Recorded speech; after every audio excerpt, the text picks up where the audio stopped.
Bonjour tout le monde, on espère que vous allez bien. On se retrouve pour la deuxième vidéo, la déco de Mathéo.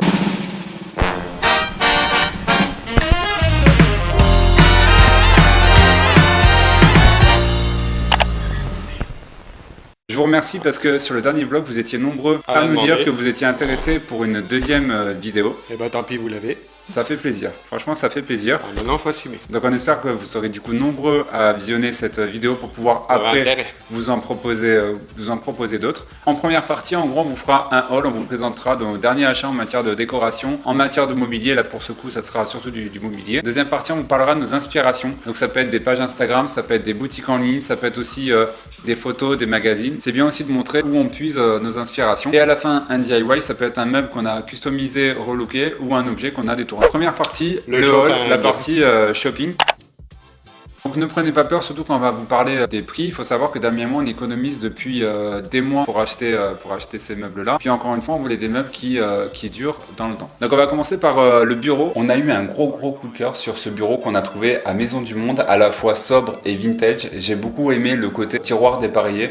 Vous avez un tiroir noir avec une poignée à l'ancienne et puis un tiroir dans un autre style mais toujours en métal. Au milieu il y a une grande niche centrale. Ça c'est pratique pour pouvoir ranger tout ce qui traîne sur le bureau. Et sur le bureau, je vais pas m'étendre là-dessus parce qu'on en a déjà parlé dans de précédentes vidéos. J'ai placé ce téléphone que j'ai trouvé sur Amazon. Il était au prix de 21 € je crois, donc il était vraiment pas cher du tout. Il est compatible aussi avec les box, donc vous pouvez le brancher sur la box Free, Bouygues, etc. sans aucun souci. Sur le bureau également, cette trousse qu'on avait trouvée à Maison du Monde, je vous en avais parlé il y a quelques mois. C'est une trousse en simili cuir avec une partie en tissu, motif cahier d'écolier. Ça venait de la collection Boston de Maison du Monde. Maison du Monde avait sorti une collection qui s'adressait aux hommes, c'était cette collection. Je sais que Centracor aussi avait fait toute une collection aussi qui s'appelait la collection Gentleman qui s'adressait aussi aux hommes. Mais surtout un petit biscotte sur le bureau, c'est une petite peluche bulldog français en jean qu'on avait trouvé chez Jack et John, je crois que c'est un magasin de vêtements. Emblème, c'est un petit bulldog français et du coup ils avaient sorti cette peluche. J'y ai placé également cette lampe de bureau orientable que j'ai trouvée à But, elle était à une vingtaine d'euros. Alors à la base c'était pas cette lampe que je devais mettre sur le bureau, c'était une lampe un petit peu plus grande que j'avais trouvée à Maison du Monde, sauf que elle est tellement grande qu'elle rentre pas. Avec l'ordinateur j'ai pas assez de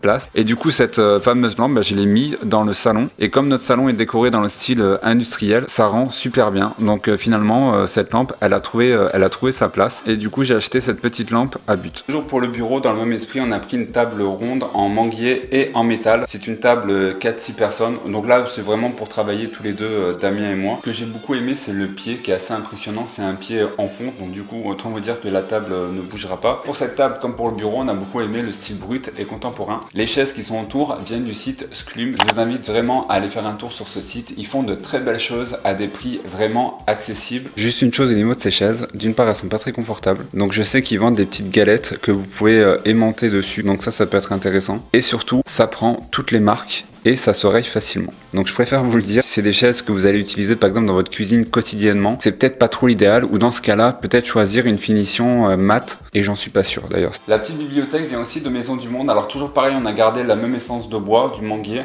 On a acheté aussi deux luminaires. Alors ces luminaires, on les a trouvés à la Farfouille. Je te conseille d'aller à la Farfouille pour les luminaires, ils sont vraiment pas chers du tout. Nous on s'en sert pour faire les photos pour la boutique, mais aussi pour les vidéos. Et toujours pour le bureau, on a trouvé ces cadres qui étaient à 4,50 € le cadre à action. Donc autant vous dire que c'est pas cher du tout. Toujours dans l'esprit vintage. Donc ici vous avez une photo de Broadway en noir et blanc et à côté la photo d'une vieille caméra. Ça s'adapte très bien à l'utilisation de cette pièce. On l'utilise beaucoup pour faire des photos et des vidéos, donc c'est juste parfait. 4,50 € la déco, c'est vraiment pas cher du tout. Donc pour casser les trois tests de la pièce, je sais pas si je peux dire comme ça, à la place des miroirs, il y aura une vraie verrière. Donc c'est-à-dire qu'on va casser le mur et on va placer une verrière qui va donner directement sur le salon. Ça va être sympa quand on travaillera, on aura vu sur le salon, donc on pourra notamment surveiller Biscotte pour éviter qu'il fasse des bêtises par exemple. Comme monter sur les fauteuils des papas alors qu'il n'a pas droit. Et de ce côté-là, on va mettre une fausse verrière miroir qu'on attend de chez Maison du Monde. Donc elle est assez grande. Et le fait de mettre un miroir d'un côté et une vraie verrière de l'autre côté, ça va casser, je pense, le côté trop étroit. Donc voilà pour le bureau. Donc il reste encore pas mal de choses à faire.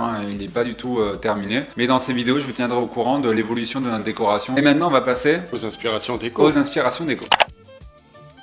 Inspiration déco. Je te fais les petits génériques. Je voulais vous parler d'un compte Instagram qui m'a beaucoup inspiré ces derniers temps. C'est la maison de Christelle. Cette dame a rénové sa maison des années 70 dans le style vintage et industriel. Son intérieur est magnifique. Elle fait des photos sublimes avec de jolies mises en scène. C'est une page qui est très inspirante. En tout cas, nous, elle nous inspire beaucoup. Sa décoration est juste trop belle. La salle de bain est totalement magnifique. On voit qu'il y a un travail derrière. Il y a beaucoup de recherches. C'est marrant parce qu'il y a beaucoup d'objets déco qu'on a également chez nous. Je pense qu'on doit avoir un petit peu les mêmes goûts. Et en plus de partager de très belles photos, elle partage aussi des DIY.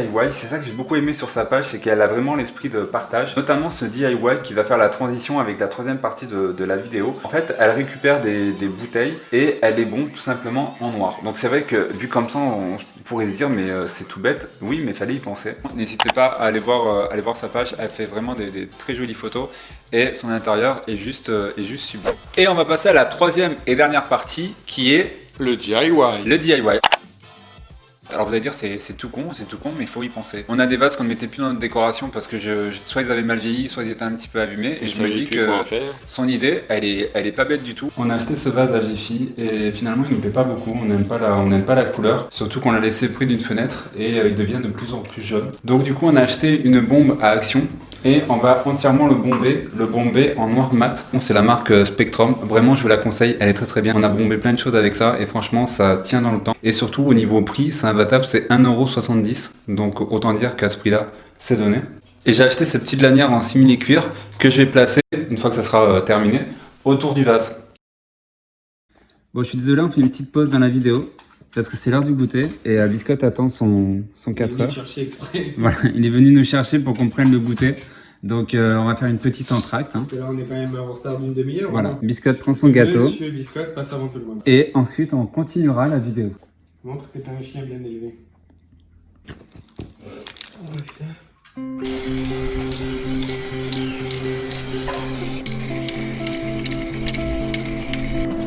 Ça a l'air très propre.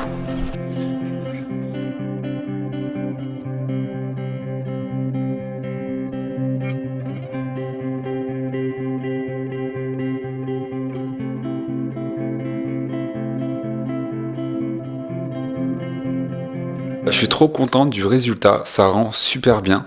Ce vase que j'utilisais plus parce que je trouvais qu'il allait plus dans ma décoration, je lui ai donné une seconde vie et là du coup ça s'intègre parfaitement à notre décoration à la fois industrielle et vintage avec la petite lanière qui rappelle ce premier vase que j'avais acheté à Maison du Monde. Je suis vraiment content du résultat. Alors je l'ai pas précisé mais c'est important de bien nettoyer le vase avec de l'acétone. Vous pouvez même passer une sous-couche pour que la peinture accroche bien. Alors c'est une peinture spéciale, alors moi j'en ai pas utilisé. J'ai juste passé un coup d'acétone et j'ai bombé par la suite et en 10 minutes c'était sec au toucher. Donc c'est vraiment tout simple, hein. Un petit coup de bombe, une petite lanière, il n'y a rien de compliqué mais parfois c'est les DIY les plus simples qui ont le meilleur résultat. Franchement, hein, c'est pas parce que c'est compliqué que ça va être plus joli à la fin. Comme ça fonctionnait bien, j'ai testé avec un deuxième vase qui était un petit peu plus gros, qui est un petit peu abîmé ici. Il était blanc mais il avait un petit peu jauni avec le temps. Donc j'ai passé à l'acétone, pareil, un petit coup de bombe et voilà le résultat. Et là du coup il s'intégrera parfaitement à notre décoration. J'ai mis des herbes de pampa, alors si vous êtes intéressé, n'allez pas les acheter, ça coûte une blinde. Allez en couper directement, vous les faites sécher tête en bas dans une pièce à l'abri de l'humidité, à l'abri de la lumière pendant 3 semaines. Au bout de 3 semaines, vous passez un petit coup de lac mais vraiment à peine à 20 cm de distance et voilà le résultat. Donc sur ce, prenez soin de vous et gardez le moral malgré le contexte actuel. On fait des gros bisous. Des gros bisous. À bientôt.